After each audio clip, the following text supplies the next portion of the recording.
Hello, I'm Joan. I'm here today with Victoria Evans, who is an exercise physiologist at Hesse Health, and Naomi Adams, who is a dietitian at Hesse Health. Welcome, ladies, and please let us know what you're going to be sharing with us today. Yeah, hi. I'm Naomi, and I'm going to talk about the dietary management for optimal health when you're going through perimenopause or menopause. And I'm Victoria, and I'll be looking at exercise and how that can help as you go through this stage of life. Beautiful. Thank you. Really important topics for women. Absolutely. Okay. So look, I guess today's session we want to show you why it's important to understand some dietary and exercise management strategies that will help promote your health at this time. And also just to understand reasons why it is important to maintain your health during midlife. There's a number of things that can start to go wrong, and I guess it's good to try and prevent that from happening. Yes, definitely. Thank you. So menopause is a time, I guess, when periods stop. So it's basically defined as a time where you go for 12 months without a period, and then you're technically at menopause. And it usually happens somewhere between 45 and 55 years of age. But we do know that women can start going through perimenopause, which I guess is that time that you're going through menopause, up to 10 years before they actually stop having their period. So there's a lot of it's a up and coming area, I guess, that researchers are focusing on. Because there's lots of different things that are going to start happening to your bodies. And I think it's one of those ones that can sneak up on people too, and we question, am I tired because of this? Am I, is my skin drier and all those things? I'm sure you're going to share with us more of the symptoms. And a lot of women don't even realise that that this is a thing. And it is. So it's a really good time. If you haven't been looking after your health, it's a really good time to start to try and reduce some of the effects of going through that perimenopause stage. Yeah, thanks. So during menopause, what happens is our estrogen levels begin to fall. So our periods can become irregular, or they might get really heavy, or things like that. And you do begin to lose your fertility at this time. And some physical changes start to happen in our bodies as well. So because of the reduction in estrogen, we have a higher risk of having higher blood pressure, and also our cholesterol levels can start to increase as well at this time. So we do have an increased risk of heart disease. And then also our bone strength can be compromised as well once our estrogen drops. So estrogen is actually protective of our bone strength, but once that starts to decrease, we also increase our risk of osteoporosis. Plus, the other thing that happens is our muscle mass begins to reduce as well. So from about the age of 35, our muscle mass starts to drop, and this can lead to weight gain, particularly around the middle. It can be quite distressing for some women that this starts to happen when they've not normally had that fat distribution kind of happen like that before. So some of the symptoms that you might also get are things like hot flushes. I think that's a pretty common one, but night sweats is another way that those hot flushes can present themselves. You might become extra irritable. You might have a little bit more anxiety, poor concentration. You might get more frequent headaches, joint pains, sleep disturbance, bladder problems. Your skin can get really itchy. These are just a few things that some of the more common ones, but there's a lot of different things that can happen at this time. And more and more is just sort of starting to become clear about what's going on at this time of life. So good to hear you say all of those things, because I think, separately they don't really add up to much. But when you mention them all together, and I sit there nodding, thinking, yeah, my skin's been really dry and itchy. And, I do get really hot, but I also get really cold at night. I'm starting to get these really like chilly times where I'm freezing, and, for no reason, because I've got pretty good heating and And then all of a sudden I'm boiling and nothing's changed. So yeah, that's another sign, isn't it? Yeah, it certainly is. Yeah, for me, it was the night sweats that started happening. That was my very first kind of indicator. Mhm. Yeah, but I've definitely got a few of these other ones as well, starting to take place. Yeah. Yeah, Not all the and fun necessarily, but I think if we know about it, we can support our girl tribes, our women tribes together. You know, be in it together so that we can support each other. That always helps. yeah, and you won't necessarily have every symptom Yep. either. So that's where people may say, well, this isn't really happening to me because I don't have all of these things, but it doesn't necessarily mean that you're not, and I had a friend who's 46 and she went through and now she's actually been classified as menopausal. So she hasn't had a period for 12 months, but she didn't Yeah. have anything. And everybody said she was too young, but yeah, there it just happened. So Yeah, it we're all does. We're all different. different. Mm, Yeah, we are, but nobody's periods are the same either. So, you know, some mm, people have a lot of pain during their period, some people get none, some are heavier, some are lighter. So we're all different, but mm. I guess it's just this big sort of like a collection of different symptoms that we may or may not, yeah, we Yeah, may or may not actually all get. Just yeah, depends on the definitely. person. Thanks. Yeah. So, look, the first one I want to talk about is obviously the heart disease risk. So, I want to just give a few brief prevention type things. So, in our food choices, so one of the big ones is obviously to reduce our intake of saturated fatty acids. So, these are the ones that increase our bad cholesterol, our LDL levels. So we want to try and reduce our saturated fats. So these are found in our fatty meats, chicken skin, and things like that. A lot of our processed foods, full fat dairy, and a lot of processed, yeah, obviously our processed like quick, easy types of foods, biscuits, cakes, things like that. Okay, The so hidden fats in there. they're hidden fats in there. Mm. So yeah, a lot of those processed foods aren't great for us. The other thing is though, in like the other direction is to make sure we have a good intake of the healthy fats, because our bodies need fat. So once upon a time it was, let's focus on a low fat diet. It's not necessarily a low fat, it's more a moderate fat diet that we want now. But we want those fats that we're having to be healthy fats. And these are our mono and polyunsaturated fats. So these are found a lot in our seafood, particularly our oily fishes like salmon, tuna, sardines, mackerel, those types of things. But also nuts and seeds, our extra virgin olive oil, avocados, those types of things are really great sources of healthy fats. And they do make a really important part of our dietary intake. So with our fish, in order to get adequate amounts of these omega-3 fatty acids, which are they're also very anti-inflammatory. So inflammation can be a particularly big problem at this time of life as well. So by having more of an anti-inflammatory foods like our polyunsaturated fats from fish, that can really help as well. So we do recommend about 3 serves of oily fish per week. So that can include your tins of tuna and salmon or your tins of sardines. Or it could be a nice piece of fresh salmon or tuna or something along those lines as well. So either is fine.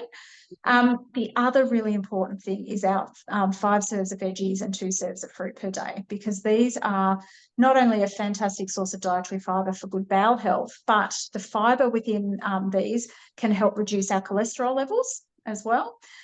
Plus, there's so many antioxidants and phytochemicals in these foods that are really protective against disease. So it's really important that we get a number of those as well. The other one is, again, I guess, getting that fibre intake is things like your whole grain breads and cereals, lots of legumes as well, so things like lentils and chickpeas. So these are great sources of soluble fibre again, and this, again, can help reduce those cholesterol levels. And the other one is obviously trying to reduce your salt intake, because salt has a relationship with our blood pressure. So if we can reduce our intake of salt by avoiding as many processed foods as possible, and try and avoid adding it to your meals, you do have that chance to reduce your blood pressure quite significantly there as well. Beautiful. Well, you're confirming my changes recently that I've made. So been trying to add in, we have a really nice Bergen bread with lots of the seeds and things in it now. Beautiful. And Woolworths had a really great recipe for a mango salmon soba noodle salad with Oh, all the yum. things in it. And I also sprinkled on the seeds and the nuts on the top because I have a little jar on my bench of Yeah. nuts and seeds to kind of sprinkle on things just to get a little bit more. So Yeah, hoping delicious. that will help my symptom management. Absolutely. Yeah. Sounds delicious too. Yeah, it was so good. Yeah. Yeah. All right. Now, the next one is our bone health, I guess. So osteoporosis becomes quite a significant issue once we hit menopause. So this is basically, again, I think I mentioned it earlier, that estrogen protects our bones, but once we lose our estrogen levels, then our bones become, have a higher chance of becoming osteoporotic. So the best dietary management for this is aiming for 3 serves of calcium-rich foods per day. So this is generally our dairy foods, or you can use an alternative, so a soy milk or soy-based foods, as long as they've been fortified with the calcium. So generally a serve is equal to 250 grams of milk, or 250 grams or mils of soy milk, that's got 300 milligrams of calcium fortification per serve, 200 mils of yogurt, or just like one of the larger small pots, and 40 grams of cheese. So that's either like 2 slices, or like a little matchbox size of cheese. And that should be enough to keep your bones nice and strong. And it's also your teeth that requires calcium, and your bloodstream. So it's really important that, calcium has, a role to play in a number of things, but bones obviously is the big one. The other thing that is really important for bones is vitamin D. Now, this predominantly comes from sunlight exposure, so roughly 10 to 30 minutes per day. Generally around, like in winter, you'd want to be sort of getting the warmer types of sun, so more around that kind of lunchtime sort of time. In summer, obviously, we don't want to be getting burnt, so aim to try and get your sunlight before, say, 10 a.m., 10:30 a.m. And generally, 10 to 30 minutes is really important. But there is, as far as dietary sources, there's a few dietary sources, but none of them are super, like super high sources there, or popular foods. Okay, but one thing that's recently sort of been coming to light is that with mushrooms, just 3 mushrooms that have been exposed to midday sunlight. So if you put your mushrooms out in the sunshine for 15 minutes, you're basically, they're a living organism, and they're taking in that vitamin D from the sun. And so only 3 mushrooms can provide 100% of your daily vitamin D requirements. So for anyone that loves a mushroom or 2, I definitely recommend that you start sunning your mushrooms, and you will bump your vitamin D intake up quite significantly there, which is pretty cool. That is cool. I was thinking the same thing. I hadn't heard that before, but yeah, it kind of makes sense, doesn't it? Yeah, it's really good. It's really cool.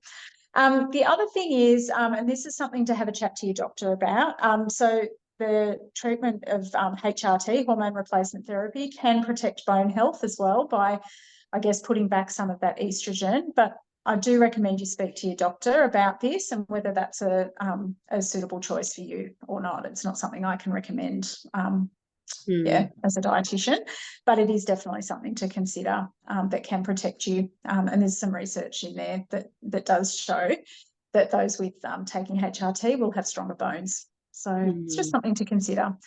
And the other thing that's really, really important for bone strength is our resistance exercises. About Victoria here, we'll talk about that in just a minute. Yeah, so I won't go into that now. Yeah, definitely great points. Well, is that the right slide?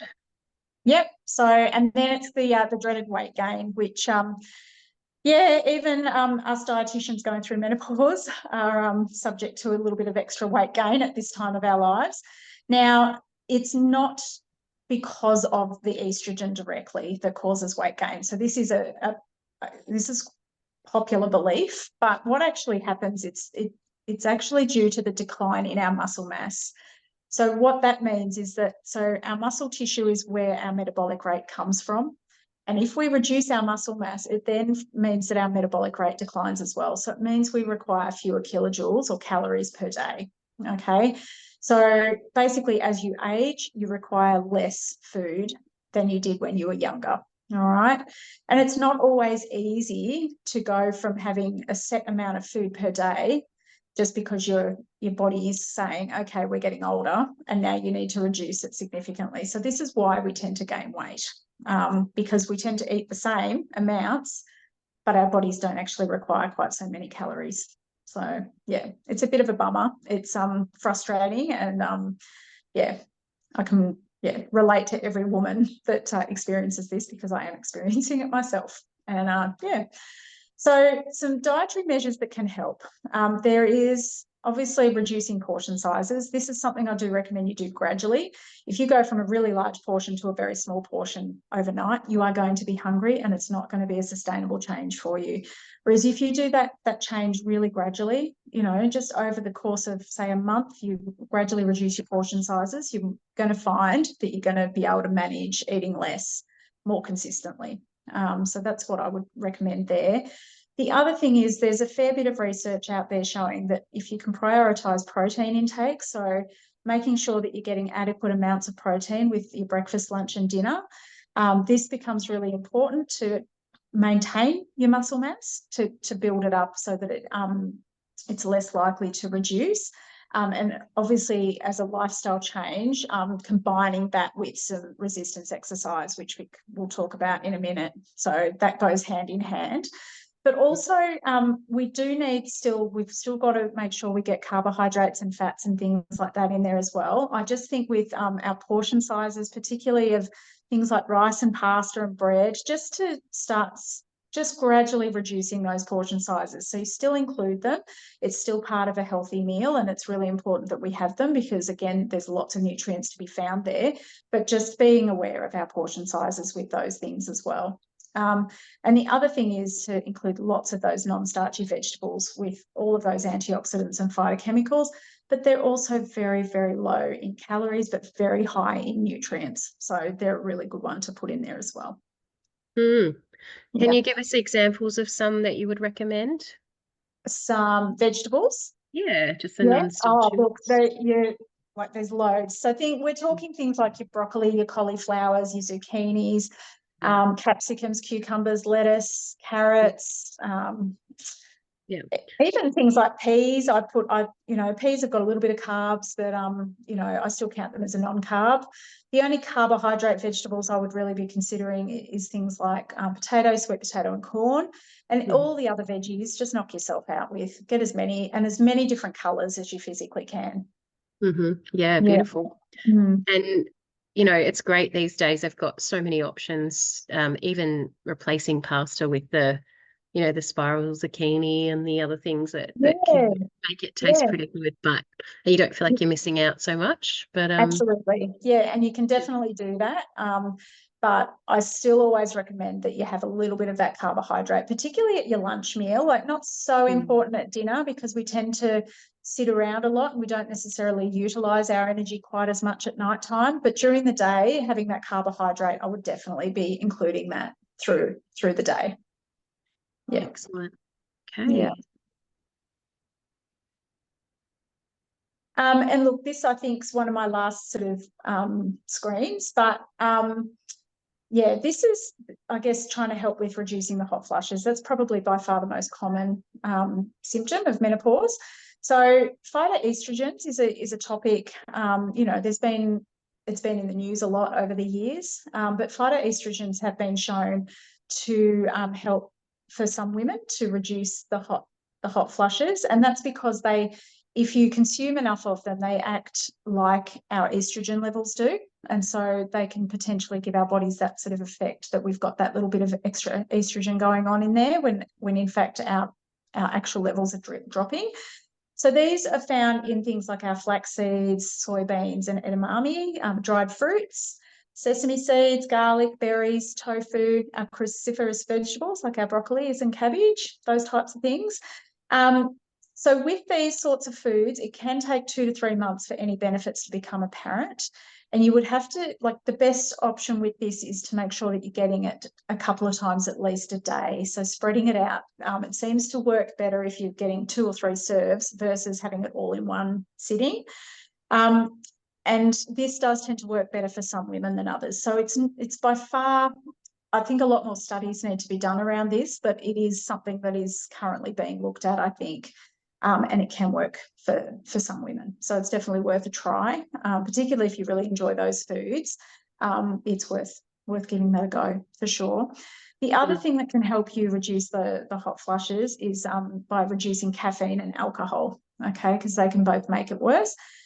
So just moderate your intake, particularly if you are overly sensitive to the stimulatory effects from those. I know for me, like I don't have too many problems with caffeine, but alcohol I'm definitely very sensitive to. So by reducing that, not that I've ever been a big drinker, but I have reduced that significantly recently, and I am noticing a difference. So some of those things can help as well. You just made me realize that's probably what's happening to me, because I absolutely had a massive hot flush when I had a glass of wine out at dinner. Yes. And could not work out why I was so hot. I thought I must have had too many layers on for the restaurant. Yeah. But I'm looking around going, no one else is sweating. No, That's what it is. it Okay. can, yeah, so it can definitely have that effect. Yeah. Makes So sense. there's just a couple of things to consider when looking at trying to reduce those hot flushes a little bit. Great information. Thank you, Naomi. My pleasure. Now we're over to you, Vic. Exercise. Easy. So I guess the role exercise plays with menopause and helping during that period of life is we can't stop menopause. It's not directly going to change any of that, but it's about managing these symptoms. And quite a few link in with diet. So we're talking about your hot flushes again, sleep issues, general pain and joint pain that might come on, brain cognitive health and mood, fatigue levels, mental health, and just pelvic floor and incontinence. So these are ways exercise can help with kind of those symptoms that are common during menopause. So we'll go through a few of those in a little bit more detail. It also works in reducing the risk of comorbidities. And this is kind of the reason, regardless of your gender, any stage of life, this is why we want people to be active. It's to reduce the risk of something worse happening. So it's kind of working on preventing obesity, cardiovascular disease, stroke, and there's a few more down there. So it's the same reason myself, I guess a little bit younger than menopause age, I still want to be active to prevent these things later in life. Yeah, look, it's such an important one, and I definitely need to do more. So I'm sure I'm not alone there. Good message. So to touch back on the topic that Naomi just discussed on, if we're looking a little bit more into hot flashes, the actual direct research of how exercise can help is limited, which we have found with menopause in general. The research is a little bit limited, but it is growing, and there's a strong indication that exercise may reduce affective symptoms, but we need to look into it a little bit further. And what this can look, why they think this works is more the indirect benefits.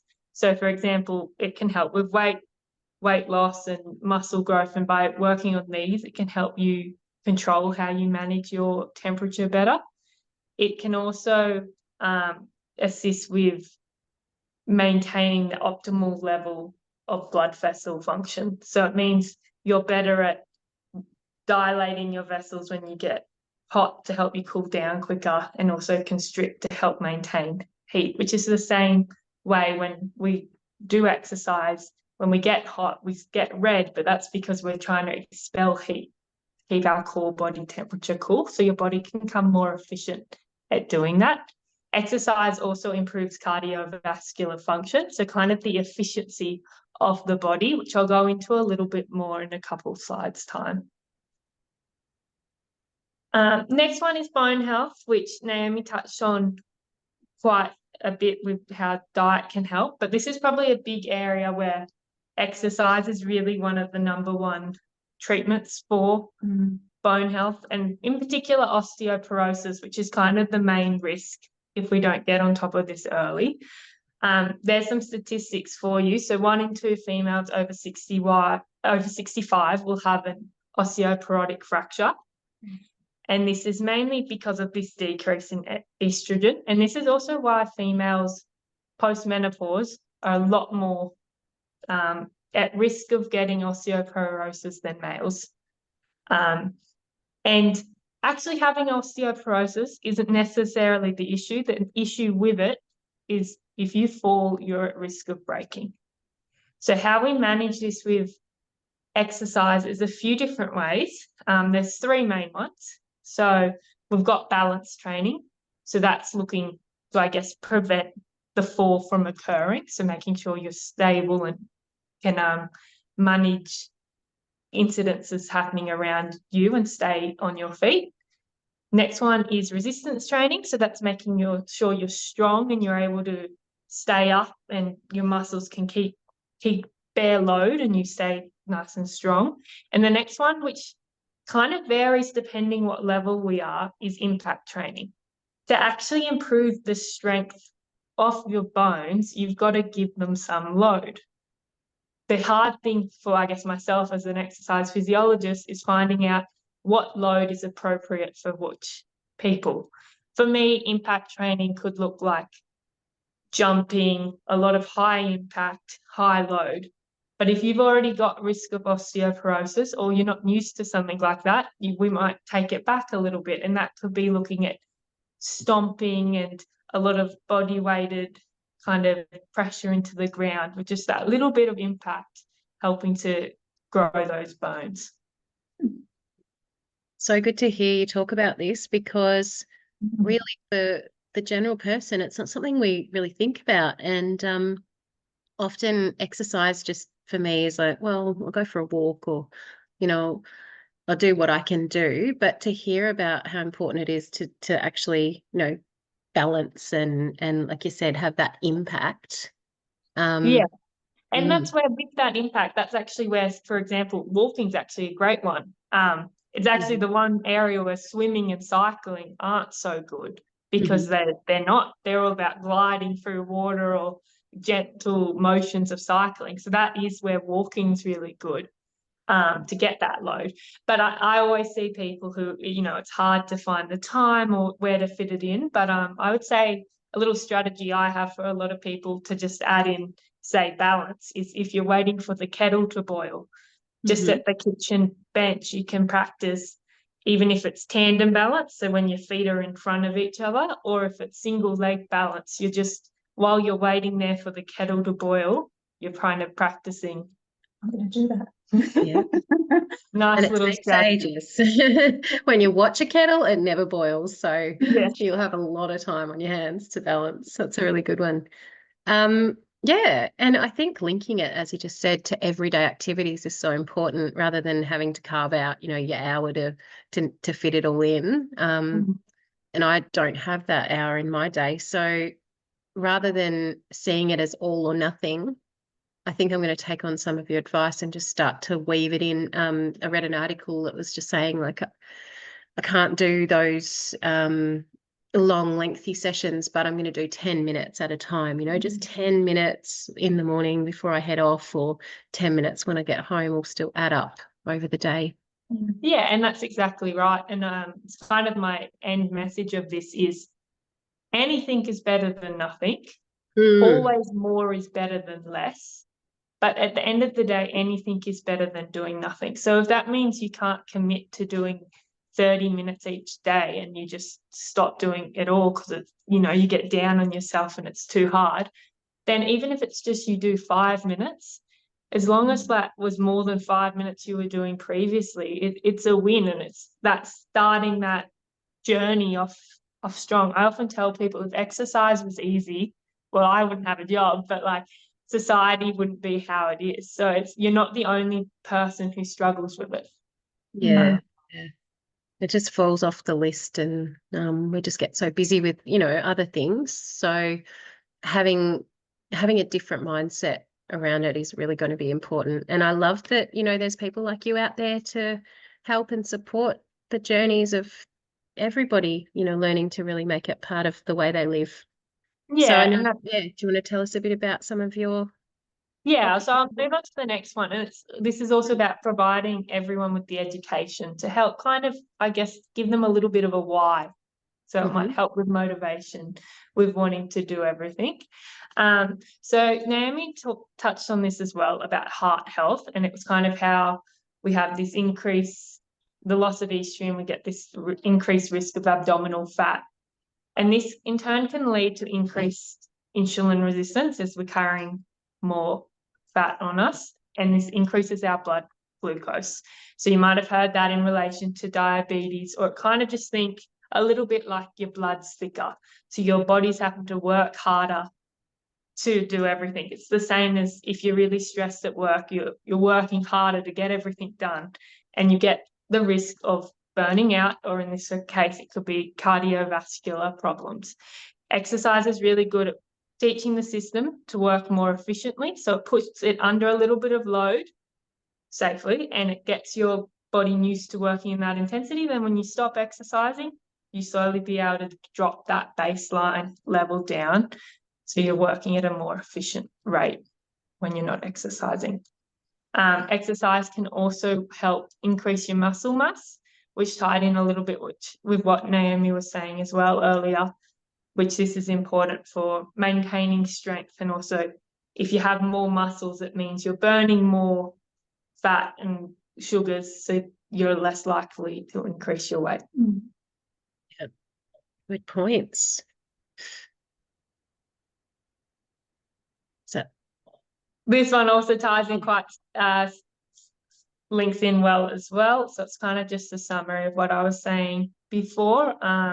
So if we have less muscle, we burn less and we increase weight. So we want to try and keep strong, keep our muscles working. And that's where resistance training, so that can be with weights, or it can just be body weighted exercises like a squat or a plank, can be really good to keep those muscles strong. But it's also, once you get to an age, you've got to start looking further along in life, and doing activities that ensure you can maintain your independence, and doing those activities at home that you want to continue to do for as long as you can.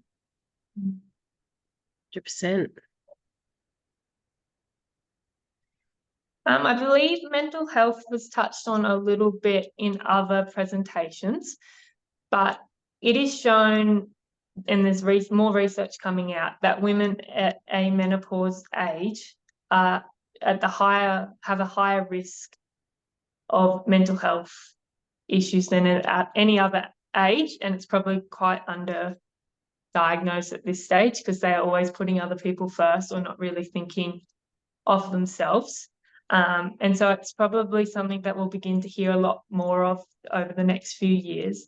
There's a few reasons for it, and it's kind of influences of serotonin, dopamine, and lack of sleep, all kind of adding to this stress at this time of life. This is where exercise is shown to just be good for mental health generally. It helps with the brain chemicals and brain health, and it's also, especially if it's done outside, it can get fresh air, and it can also help improve sleep, improving mood. So it's just really good to help with that period of life as if you go through mental health struggles. I always, yep.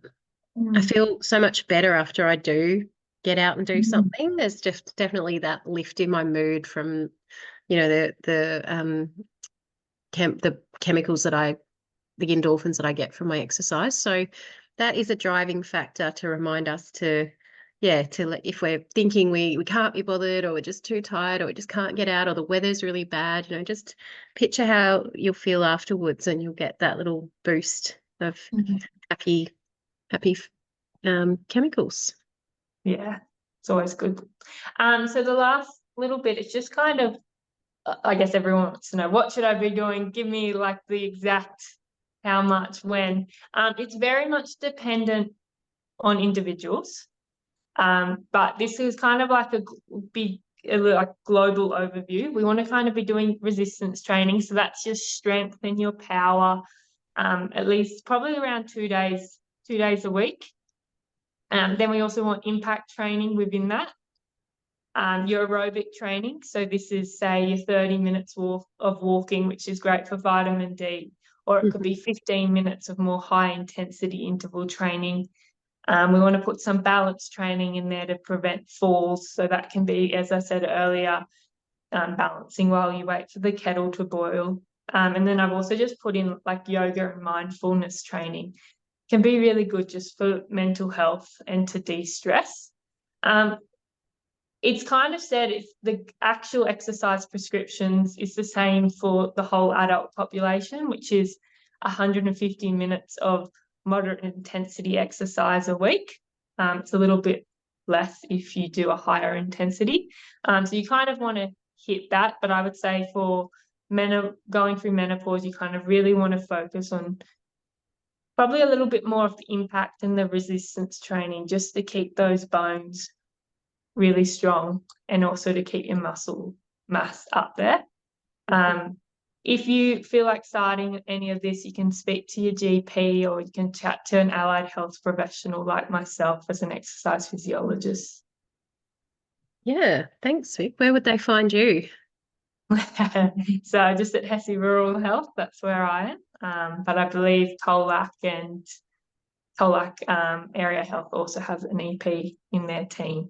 Yeah, and so I guess, Redemption Road Health as well. So you can ask at any of your local health services, and there's quite affordable rates. And just with this last slide, so I think it's all good to get all this information, but I guess my main message is start at your level and any movement is good. Any movement is good movement, whatever, and try and choose something you enjoy because then you're more likely to stick with it. If you make exercise a chore, you're not going to enjoy it. You're not going to stick with it. So find something. We want something that's attainable and that you can find enjoyment with. Yeah, that's a good point. Rather than necessarily if you're really asking yourself, well, do I want to go out in that horrible weather and have a walk? And every kind of part of you saying no, maybe what does it feel like if I do a downward dog in the lounge room and stretch? Is that sitting better? And as you said, choosing the one that feels okay and right for you on the day and being kind to yourself. Yeah, absolutely. Exactly.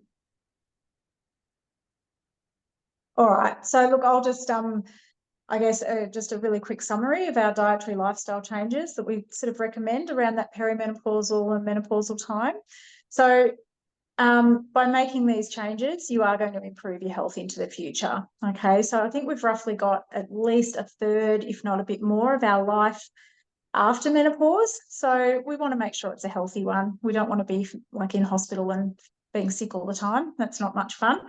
So obviously we talked about heart healthy diet, so lots of fruits and veggies, legumes, nuts and seeds, our lean proteins, particularly oily fish, and our low GI carbohydrates. And we want to maintain our bone strength, so making sure we've got plenty of reduced fat, calcium-rich dairy or soy-based products. Reduce our caffeine and our alcohol, and as Vic's been talking about, making sure we get regular physical activity and weight-bearing activity, strength-based exercise, just to, make us feel good. But it helps our body composition for sure. Good. Thanks, Naomi. They're great summaries. And again, thank you all for tuning in. And if you need any more information or support, we're more than happy to follow you up. And your local health team are there to support you. So please email these emails on the slide. Thank you, ladies. Have a wonderful Women's Health Week. You too, Jo. Thank you. Thank you for having us. Appreciate all those tips. I'm going to have to take some on board. Bye. All right, bye.